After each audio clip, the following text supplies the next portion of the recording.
हे पुत्र, मुझे बहुत भूख लगी है, जरा खाने को कुछ दे दो तो भगवान तुम्हारा भला करेगा। साधु महाराज, आपको तो मुखिया जी ने गांव से बाहर निकाल दिया था, फिर यहाँ क्यों आए हो? आप जाइए तपस्या कीजिए। आप तो सालों से तपस्या कर रहे हैं, क्या भगवान आपको शक्ति नहीं दे रहे हैं? अरे आप शक्ति से ही पेट भर लीजिए। हाँ, सही कह रहा है सामू भाई, ये साधु लोग का मांगने खाने की आदत हो गया है। अरे जाओ यहाँ से। साधु महाराज, तुम्हें कुछ नहीं मिलेगा इस गाँव में। दुखी मन से एक पेड़ के नीचे जाकर बैठ जाते हैं। हे ईश्वर, अब इस कलयुग में साधु संतों के लिए भी कोई जगह नहीं रही, सभी के दिल पत्थर हो गए हैं। मुझे इस शरीर से मुक्ति दे दो प्रभु। साधु वहीं बैठे भूख से तड़प रहे थे, मगर कोई भी उनकी मदद नहीं करता।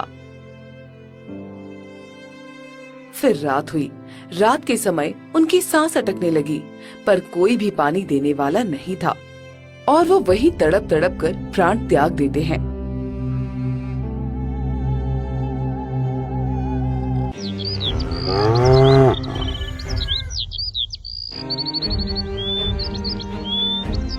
फिर अगली सुबह कुछ गांव वाले वहां आए।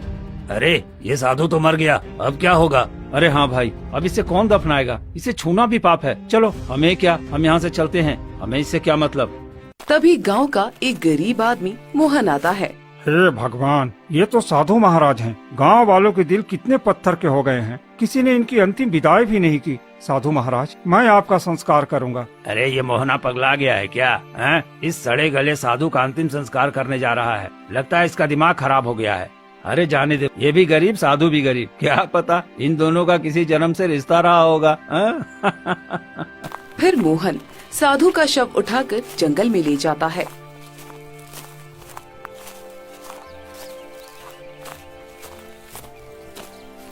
और एक गड्ढा खोदता है।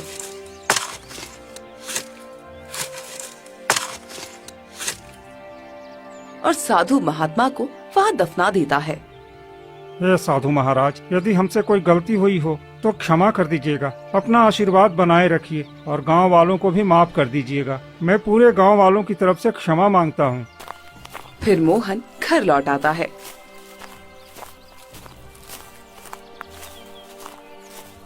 ऐसे ही धीरे धीरे समय बीतता जाता है और एक दिन मोहन के पिता की तबीयत खराब हो जाती है। मोहन बेटा और लखन, लगता है कि अब मैं नहीं बचूंगा। अरे मेरे जाने के बाद तुम लोग मिलकर रहना, क्योंकि एकता में बल होता है। इतना कहकर उनकी मृत्यु हो जाती है। सभी लोग दुखी मन से अपने पिता का अंतिम संस्कार करते हैं।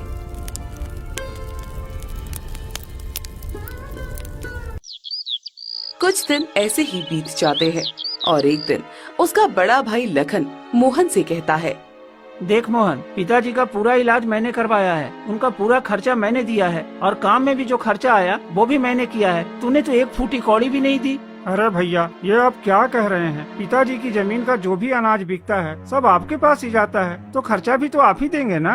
क्या तुम मुझसे जवान लड़ाएगा? अरे मैं बचपन से ही मेहनत कर रहा हूँ, पिताजी के पीछे पीछे घूमता रहा हूँ। ये घर भी मैंने बनवाया है, जमीन भी खरीदने में मैंने ही मदद की है, इसलिए ये सब मेरा है, तेरा इसमें कुछ नहीं। भैया, ये आप कैसे कह सकते हैं? ये पिताजी की मेहनत से बना है, इसमें मेरा भी हक है। मैंने कह दिया ना, तेरा इसमें कुछ नहीं है। तू अपनी पत्नी को लेकर यहाँ से निकल जा। इतने में मोहन की पत्नी सुनीता आ जाती है।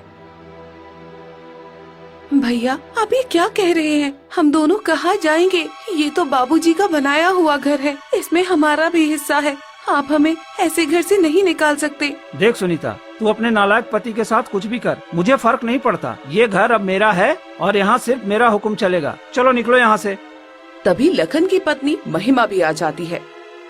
हाँ, मेरे पति बिल्कुल सही कह रहे हैं। हम कब तक तुम लोगों का बोझ उठाते रहेंगे? तुम्हारा पति तो कोई ढंग का काम करता नहीं और मेरे पति बचपन से भटकते रहे हैं। घर बनाया, पिताजी का इलाज करवाया, सारा पैसा लगाया, अब इस पर तुम्हारा कोई हक नहीं है। चलो निकलो यहाँ से। भाभी, ऐसा मत कहिए, भगवान के लिए हमें मत निकालिए। हम निकाल कर ही रहेंगे। अरे हमारे भी बाल बच्चे हैं, हम उन्हें ना देखें और सारी जिंदगी तुम्हारे पीछे बर्बाद कर दे क्या? चलो चलो निकलो यहाँ से। इतना कहकर लखन और महिमा दोनों अंदर चले जाते हैं। चलो भाग्यवान, यहाँ कोई हमारी सुनने वाला नहीं है, सब पत्थर तिल हो गए हैं। फिर मोहन और सुनीता उदास होकर घर से निकल जाते हैं।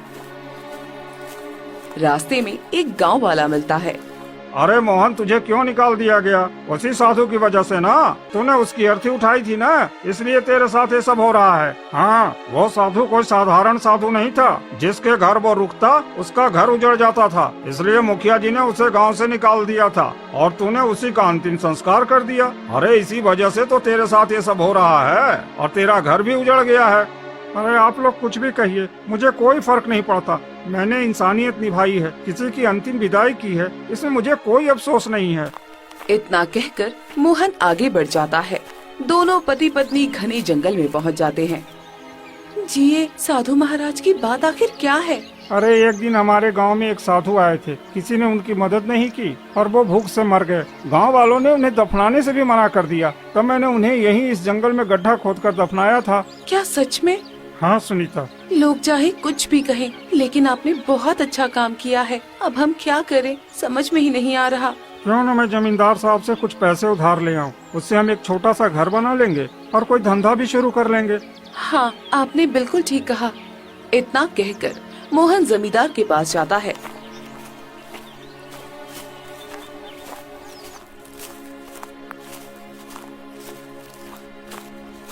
जमींदार साहब, मुझे कुछ पैसे उधार दे दीजिए। मुझे अपने लिए एक छोटा सा घर बनाना है। मैं कुछ दिन में आपके पैसे लौटा दूंगा।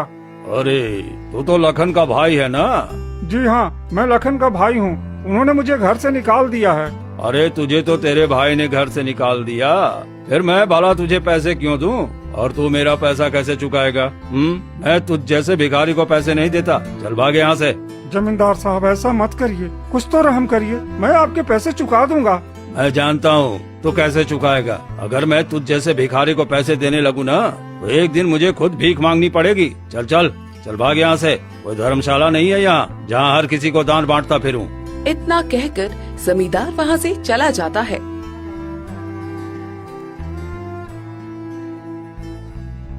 मोहन उदास होकर कुछ और जगह मदद मांगता है, लेकिन कोई उसकी मदद नहीं करता।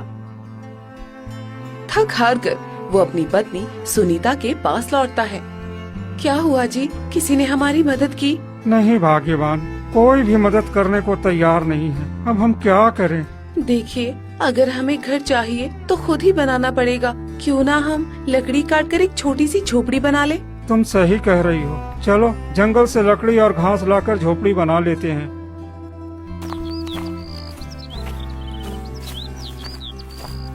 फिर दोनों मिलकर जंगल से लकड़ी और घास लाकर एक छोटी सी झोपड़ी बना लेते हैं।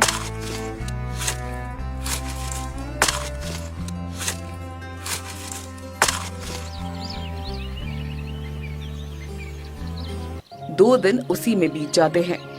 घर का तो इंतजाम हो गया, लेकिन हम ऐसे भूखे कब तक रहेंगे? एक दिन तो हम मर जाएंगे, इसलिए अब खाने का कुछ इंतजाम करना होगा। लेकिन यहाँ जंगल में क्या मिलेगा खाने को? देखिए, यहाँ इतनी खाली जमीन पड़ी है, क्यों ना हम इसी में सब्जियाँ उगाएं और बेचें। इससे हमारा घर भी चलेगा और जमीन का भी उपयोग होगा।